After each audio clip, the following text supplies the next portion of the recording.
Welcome two movie study. जैसा कि आप सबको पता है, हम लोग क्लास 7 आईसीएसई की बुक है फिजिक्स, उसका चैप्टर 1 मेजरमेंट डिस्कस कर रहे हैं। ऑलरेडी इसकी 2 वीडियो हम अपलोड कर चुके हैं अपने चैनल पे। अगर आप हमारे चैनल पर नए हो तो हमारी वीडियो चैनल को सब्सक्राइब करें और जाके वो वीडियोस को देख सकते हैं। मैं उसका लिंक भी डिस्क्रिप्शन बॉक्स में दे दूंगा। इससे पहले जो हमने डिस्कस करा था उसका एक बार छोटा सा रिवीजन कर लेते हैं। मेजरमेंट ऑफ एरिया की बात करी थी, एरिया को मेजर कैसे करते हैं। कोई भी ऑब्जेक्ट होता है वो कहीं पे भी रखा है आपने तो वो कुछ स्पेस को ऑक्यूपाई करेगा। तो उस स्पेस को ऑक्यूपाई करेगा तो उसको हम क्या बोलते हैं, सरफेस एरिया। तो वो होता है उसका सरफेस एरिया। सरफेस एरिया का एसआई यूनिट की हम लोगों ने बात करी थी। एसआई यूनिट क्या होता है? एसआई यूनिट उसका होता है मीटर स्क्वायर। सरफेस एरिया का एसआई यूनिट होता है मीटर स्क्वायर, तो मीटर स्क्वायर। उसके बाद हम लोगों ने उसका कन्वर्जन देखा था कि बड़े एरिया को अगर नापना है आपको किसी पार्क का या लैंड का तो वो हेक्टेयर में होता है। 1 हेक्टेयर किसके बराबर होता है? 10,000 मीटर स्क्वायर के बराबर होता है। और इससे भी बड़े एरिया की तरफ हम लोग गए, यानी किलोमीटर्स में हम लोगों ने बात करी। किसी देश का एरिया निकालना है, किसी शहर का एरिया निकालना है तो वो आपका स्क्वायर किलोमीटर में निकलता है। तो square kilometre 1 kilometre into 1 kilometre, 1 kilometre में 1000 मीटर होते हैं, तो 1000 इंटू 1000 यानी 10 to the power 6 metre square अपना आ रहा था। तो 1 2 3 4 6 जीरो आपके आ रहे थे। उसके बाद हमने बात करी कि स्क्वायर मिलीमीटर, कोई छोटी चीज का एरिया निकालना हो, ये तो बड़ी बड़ी चीज का हो गया था, यानी बुक का निकालना हो, मैच बॉक्स से निकालना हो, या सर्कल किसी पेपर पर बनाया, किसी पेपर का एरिया निकालना हो तो वो कैसे निकालेंगे? तो वो निकलता है आपका सेंटीमीटर में, स्क्वायर सेंटीमीटर या स्क्वायर मिलीमीटर। सेंटीमीटर की बात करें तो 1 सेंटीमीटर इंटू 1 सेंटीमीटर, और 1 सेंटीमीटर होता है 10 टू दी पावर -2, यानी 1/100 अगर आप लिखते हैं तो इसको हम लोग -2 भी लिख सकते हैं। ये ऊपर जाएगा तो -2 हो जाएगा। तो 1/100 मीटर, 1/100 मीटर, 1/100 क्या हो जाएगा? 10,000, 1/10,000 मीटर स्क्वायर। तो इसके बाद 1 मिलीमीटर भी सेम ऐसे ही था, 1 मिलीमीटर इंटू 1 मिलीमीटर कर देंगे। 1 मिलीमीटर आपका 1/10 सेंटीमीटर हो जाएगा। 10 सेंटीमीटर हो जाएगा तो 1 स्क्वायर मिलीमीटर आपका 1/100 सेंटीमीटर होता है। तो ये बेसिक कन्वर्जन है आपके, ये कन्वर्जन आप ध्यान में रखिएगा, हम लोगों को न्यूमेरिकल्स में इन कन्वर्जन्स की जरूरत पड़ेगी। तो ये बेसिक कन्वर्जन है हमारे। 1 स्क्वायर सेंटीमीटर किसके बराबर होता है? 1/10,000 मीटर स्क्वायर के। 1 स्क्वायर मिलीमीटर किसके बराबर होता है? 1/100 सेंटीमीटर स्क्वायर के। तो अब आज का जो टॉपिक है उसके बारे में डिस्कस करते हैं। आज हम क्या बात करेंगे? Area of a rectangular shape, area of a regular shape. Basically अगर रेगुलर शेप है तो उसका एरिया कैसे निकलता है। तो बेसिकली आप देख सकते हैं आपके स्क्रीन पे 4 रेगुलर शेप दिए गए हैं। सबसे पहला रेगुलर शेप आप देख रहे हैं, ये एक रेक्टेंगल है।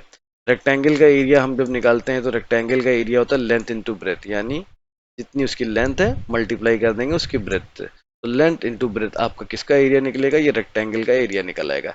इसके बाद हमारे पास स्क्वायर है। स्क्वायर क्या होता है? बेसिकली स्क्वायर और रेक्टेंगल सेम चीज होती है। स्क्वायर वो होता है जिसकी दोनों साइडें सेम होती है। रेक्टेंगल में क्या होता है?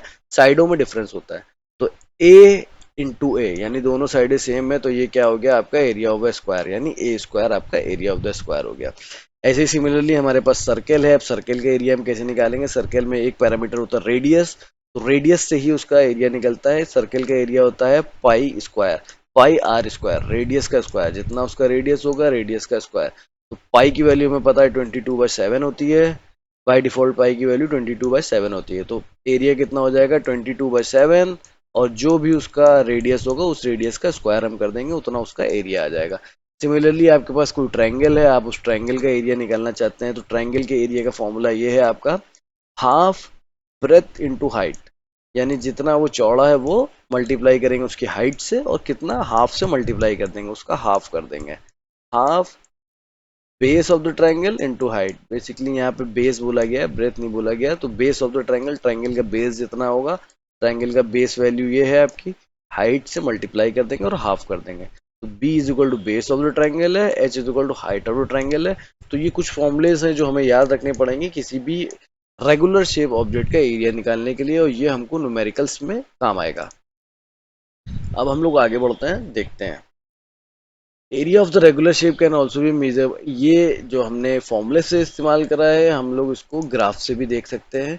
ग्राफ पेपर पे प्लॉटिंग करेंगे, मान लेते हैं हमारे पास कोई ग्राफ पेपर है तो उसमें हम लोग वैल्यू प्लॉट करके भी निकाल सकते हैं। मान लेते हैं 0.0,0 ये है, 1,0 ये है, तो ये डिस्टेंस हम प्लॉट करके भी निकाल सकते हैं। तो अगर इस चैप्टर में आगे होगा तो हम देखेंगे कैसे प्लॉटिंग करी जाती है ग्राफ पे। तो ग्राफ से भी निकाल सकते हैं, और फॉर्मूले से निकालना भी ईजी है, आपको फॉर्मूले पता होना चाहिए कैसे निकलता है। The area of estimation of the irregular shape using a graph. अब इरेगुलर शेप का मतलब क्या है, ये तो रेगुलर शेप था, स्क्वायर आपका रेगुलर शेप है, इरेगुलर शेप ऐसा टेढ़ा मेढ़ा कोई शेप है, अब इसका एरिया निकालना है तो कैसे निकालेंगे, तो वो हम लोग ग्राफ पेपर के इस्तेमाल करके ही निकालते हैं। तो देखते हैं कैसे निकालता है। Irregular shape do not have easily measurable shape dimension, उनकी शेप ऐसी होती है जिनको इजीली मेजर करना मुश्किल होता है। We can find the area of the shape with the help of the graph paper, हम लोग ग्राफ पेपर से करते हैं। A graph paper has equal size square of 1 centimetre and equal square of 1 millimetre although the matter is quite handy. अब क्या होता है, जो ग्राफ पेपर होता है बेसिकली आपने यहाँ पे मैं दिखाता हूँ, ये इमेज में बना हुआ है, ये देखिए, ये आपका ग्राफ पेपर है। बेसिकली आप देख सकते हैं जो ग्राफ पेपर होता है उसमें छोटे छोटे स्क्वायर होता है, ये स्क्वायर है, ये बेसिकली स्क्वायर 1 सेंटीमीटर का होता है, और इस स्क्वायर के अंदर भी स्क्वायर है, आप देख सकते होंगे छोटे छोटे, तो वो आपके उनकी जो डायमेंशन होती है वो 1 mm की होती है। Equal size square of 1 centimetre and smaller size square of 1 mm। तो जो बड़ा वाला स्क्वायर है वो 1 सेंटीमीटर का, उसके अंदर जो स्क्वायर बने हुए हैं वो आपके 1 mm के होते हैं। तो अब आगे की बात करते हैं। इन्हीं ने एक एक्टिविटी यहाँ पे दी है, to find the area of the irregular shape using a square centimetre grid. अब इन्हीं ने एक इरेगुलर शेप, ये आपके पास है इस रेगुलर शेप, और इसका हमें एरिया निकालना है, तो हमने ग्राफ पेपर पे ये इरेगुलर शेप को प्लॉट कर लिया। अब कैसे एरिया निकालते हैं, place N irregular shape object on the sheet of graph, ठीक है, ग्राफ पे मैंने रख लिया। Using a sharp pencil draw the outline, उसी ऑब्जेक्ट को पूरा ड्रॉ कर लिया, आउटलाइन करके उस ऑब्जेक्ट को ग्राफ पेपर पे ड्रॉ कर लिया और उस ऑब्जेक्ट को हटा दिया। Now count the number of complete circle. अब इसमें देख सकते हैं कंप्लीट बॉक्स कितने हैं, ये आपका बॉक्स कंप्लीटेड है, इसको टिक कर लिया, ये पूरा बॉक्स कंप्लीट है, ये बॉक्स कंप्लीट है, ये बॉक्स कंप्लीट है, जो उस ऑब्जेक्ट के अंदर आ रहा है, ठीक है, कंप्लीटेड जो बॉक्स है उनको आप काउंट कर लिए, तो आपने उनको काउंट कर लिया। Now count the number of complete centimetre square mark with tick in the figure, then count the number of incomplete square. और इनकम्प्लीट कितने, ये इनकम्प्लीट है, ये इनकम्प्लीट है, और ये इनकम्प्लीट है, ठीक है, ये तीनों आपने कर दिया। With more than half part with in the outline, ठीक है, ignore the square with the less than half part. अब वो स्क्वायर जो आधे से भी कम आ रहा है, ये आधे से कम आ रहा है तो इसको इग्नोर कर सकते हैं, ये आधे से कम आ रहा है, तो ऐसा बॉक्स लेना है जो आधे से ज्यादा आ रहा हो शेप के अंदर, तो जो आधे से भी कम आ रहा है उनको हम बाहर कर देंगे, ठीक है। Sum of the number of complete square and the number of square more with the half. Sum of the number of complete square कितने थे, 1 2 3 4 5 6 6 7 आपके पास कंप्लीट स्क्वायर आ रहे हैं, तो टोटल हमारे पास कंप्लीट स्क्वायर कितने आए, 7 आ गए हमारे पास कंप्लीट स्क्वायर। इनकम्प्लीट कितने आए, हाफ, दोनों को हमने ऐड करा तो 10, तो 10 स्क्वायर हमारे बन के आ रहे हैं, यानी एक स्क्वायर अभी मैंने बताया था कितना होता है, 1 स्क्वायर सेंटीमीटर होता है, यानी 10 स्क्वायर सेंटीमीटर। तो इस जो आपका इरेगुलर शेप था इसका एरिया कितना निकल के आया है, इसका एरिया निकल के आया है 10 स्क्वायर सेंटीमीटर।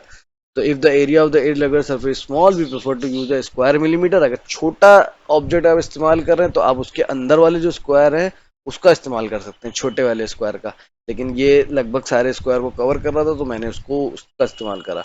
तो ग्राफ पेपर से हम कैसे करेंगे, जो पूरे कंप्लीट बॉक्स हैं पहले उनको काउंट कर लेंगे, 7 आ रहे हैं, और जो इनकम्प्लीट आ रहे हैं उनको काउंट कर लेंगे, तो वो हमारे आ रहे हैं 3, तो दोनों को ऐड कर देंगे तो हमारा क्या हो गया, 10 सेंटीमीटर स्क्वायर इसका इरेगुलर शेप का एरिया हो गया। तो इस वीडियो में हमने बात करी इरेगुलर शेप की, हमारा टॉपिक एरिया कवर हो गया है कि एरिया का एसआई यूनिट क्या होता है, रेगुलर शेप और रेगुलर शेप दोनों की बात कर लिए। अगली वीडियो में हम लोग मेजरमेंट और वॉल्यूम की बात करेंगे। अगर आपको कुछ भी समझ में ना आया हो इसमें तो आप हमसे कमेंट करके पूछ सकते हैं, हम लोग उसको दोबारा एक्सप्लेन कर देंगे। और आपको हमारी वीडियोस अच्छी लग रही हो तो हमारी वीडियोस को लाइक करें, कमेंट करें, अपने दोस्तों के साथ शेयर करें। Thank you for watching.